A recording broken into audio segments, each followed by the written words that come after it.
So what are the origins of the Yi Jin Jing, or the muscle tendon change? Well, it depends on who you ask, but in my experience, if you look at the characters for the earliest form of Qi Gong, which is called Dao Yin, those characters describe very specifically a kind of interaction with your body that has to do with playing with tension and tone. One of the characters is very similar to the idea of drawing a bow. So imagine you're stretching your spine in a way that allows you to feel not only the elasticity in the spine, the limits of your range of motion within your spine, but also what you might call the bow string, or the most tense line of tissue within your spine. And that's true across every tissue in your body. Dao Yin, you could say, is a guiding principle behind all aspects of Qi Gong, or for any other kind of embodied practice. This implication of a consistent and tangible step-by-step awareness with the tension and tone or tensegrity of your body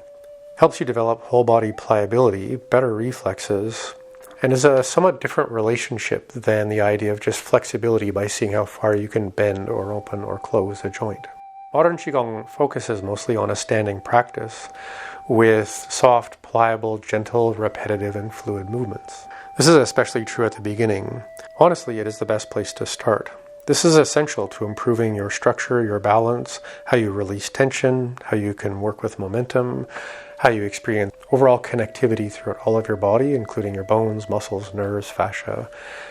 Beginning with these soft and fluid, gentle movements are essential to improving your structure, your balance, how you release tension, how you create and recover momentum,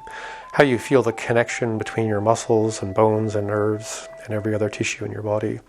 And probably more importantly, how you experience the quality of flow, a quality of just playing with movement, breath work, imagination, and some stillness. Many people are surprised to learn that early Dao Yin practice also included some strength training. Sometimes this was for martial arts purposes, because back then, believe it or not, a lot of people had to be able to fight a bandit who might come and steal something from their farm. So having that kind of strength and that kind of confidence was actually really quite common and also really important. Along with these kind of practices that help people stay fit and healthy, early Qi Gong, or Dao Yin, also focused on deeply immersive systems of self-healing practices and meditations for preventative self-care and recovering from illness. These are often referred to as Neiyang Gong, or inner nourishing practices. Traditions of early Qi Gong also have shamanic roots that focus primarily on seasonal attunement practices, shape-shifting into animals, which is one of the most fun things ever,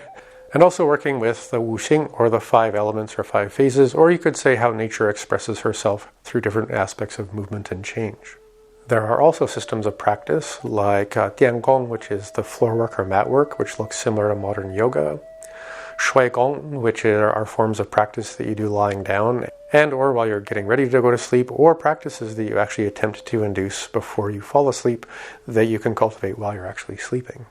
Along with standing practice, there is also seated practice, which you could do in a chair, in modern life on an exercise ball, sitting on a rock, just about anywhere else, just in case you feel like standing might be a little bit too taxing. Now, the Shaolin Monastery is famous for many things, including movies, TV shows, and a lot of people's understanding or belief that almost every martial art in some way comes from Shaolin. And in fact, a lot of people have the sense that the Yi Jin Jing, or the muscle tendon change, was originated there. And some aspects of the practice that we have in modern life were definitely cultivated or refined in the Shaolin Monastery.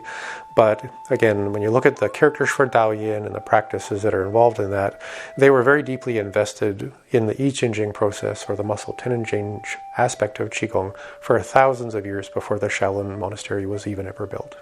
Having said that, the Shaolin Monastery, being a kind of university, a kind of hospital, and a kind of monastic retreat for people who wanted to cultivate spiritual practice, as well as a retreat for retiring military personnel, became, you could say, the perfect place for many things to meet, to interact, and to transform. And the combination of martial arts, original Dao Yin practice, meditation we call Chan, the original form of Taoist meditation, along with some yogic practices that were brought over from India, brought into being a different relationship with the Yi Jin Jing practice, or the muscle tendon change practice. The practice changed somewhat in that the focus was more on core integrity and the capacity to breathe deeply with almost perfect posture, so a person could sit in meditation for many hours without losing their focus or losing their structure.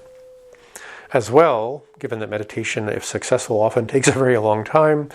the other aspect that they really refined in the Shaolin monastery was making sure that your muscle tendon change improved your longevity as much as possible. And this is also where the bone marrow washing or cleansing aspect of the Yi Jin Jing became much more refined around meditative stillness and a unique way of ensuring that your bones held on to marrow and collagen as long as possible, because as mentioned in previous videos, that is a number one indicator for humans and longevity. This video is one of a series that I am presenting on the muscle tendon change, or Yi Jin Jing, or sometimes called the Shaolin Strength and Longevity Qi Gong. I hope this gives you some inspiration in your Qi Gong practice to find someone who can teach you the Yi Jin Jing, or if you're interested in training with me, we're beginning on April the 17th, 2024, for the 8 months it takes to learn the entire system. I encourage you to cultivate a lifelong practice so that you can live a very long and happy life.